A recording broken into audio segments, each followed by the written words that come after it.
นายเจริญนางบัวขาวสุปินนะบ้านสมเตี้ยตำบลสมเตี้ยแถม100 บาทป้อมมนแม่ซุปสมเตี้ย100 บาท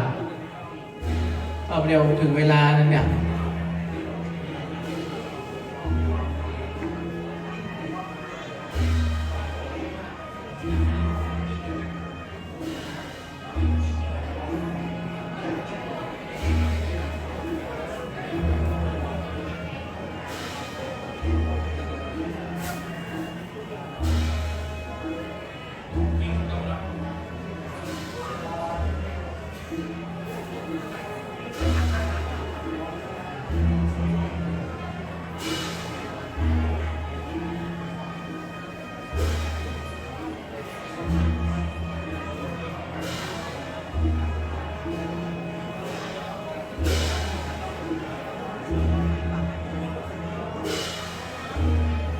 ตั้งนอกเตรียมขบวนเฮเดอร์ตั้งขบวนรอเลยเดี๋ยวรอพระเดชพระคุณหลวงพ่อพระเจ้าคุณพระสุวรรณเวทีเดินทางมาถึงเขาก็จะได้เริ่มพิธีกัน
ผู้ไม่ประสงค์ออกนามปุญญาเสียงเนถวายพระบรมธาตุแถม200 บาทอนุโมทนาสาธุเนอสาธุ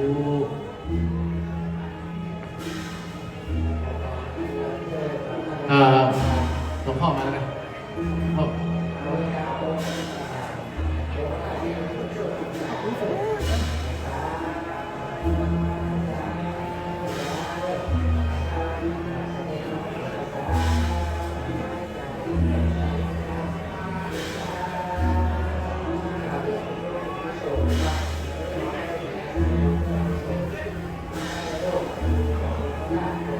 คณะสภาผู้ไม่ประสงค์ออกนามแถม200 บาทพระหลวงเอ็มหมู่2ดอยแก้วหมู่1ดอยแก้วแถม200 บาทสาธุ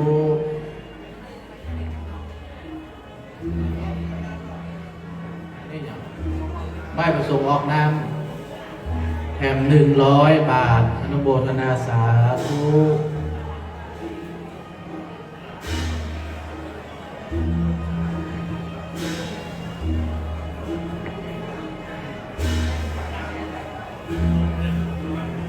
ผู้ไม่ประสงค์ออกนามแถม100 บาท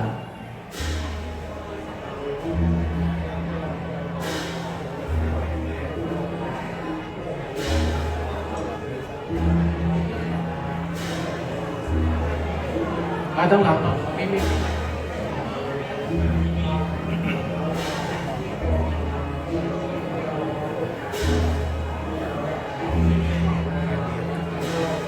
ผ ไม่ประสงค์ออกนามแถม290 บาทสาธุ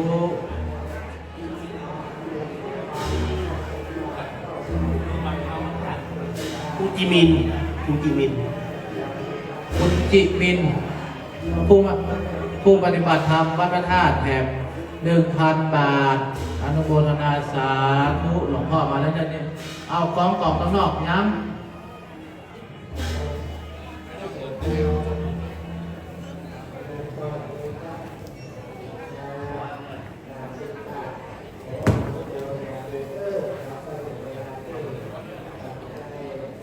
เอาหมดเสียงข้างนอกหมดเลยเด้อหมดเลย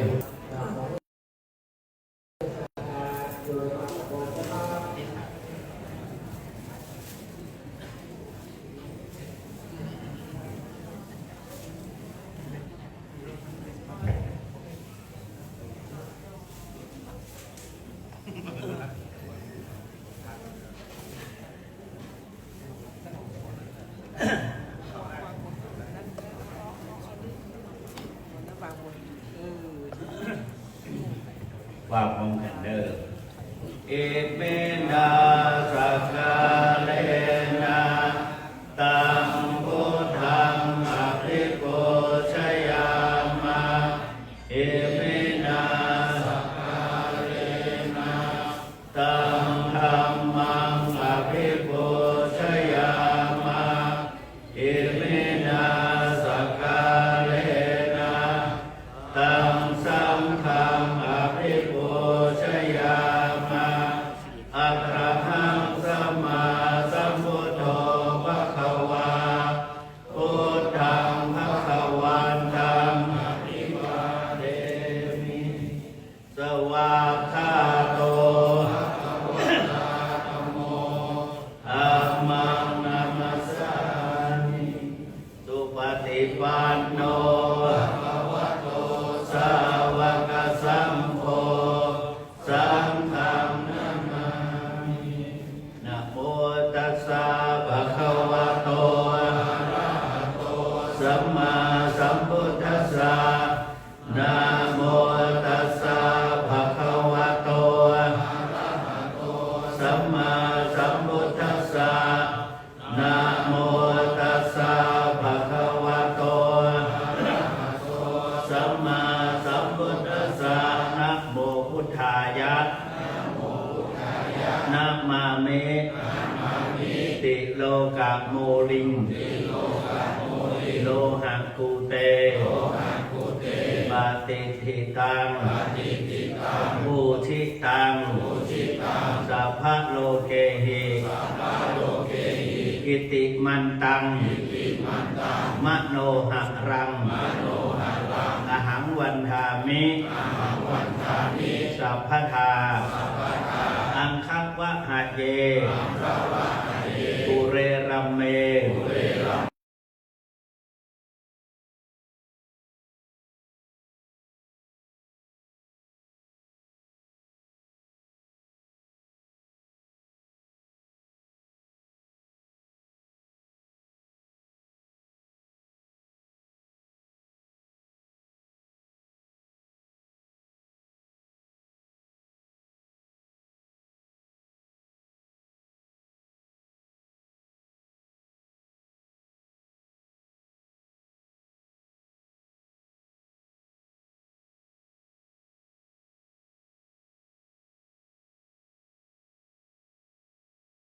วันทามิ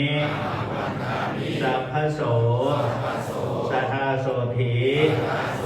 ภวันตุเม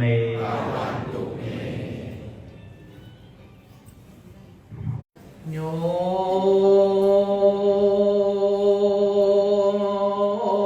สันนิสินโนวัลลังโพ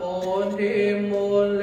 มาลังสะเสนังมหันติวิจัย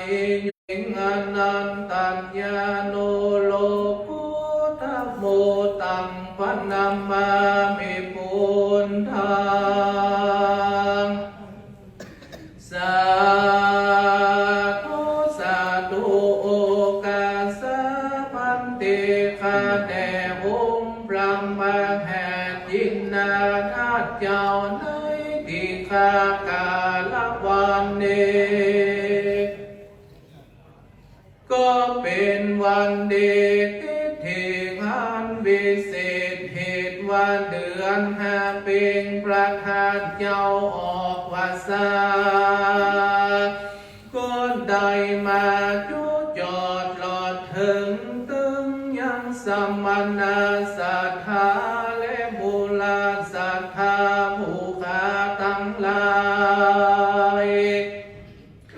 ตั้งสองกันนาการนาในตั้งไปใน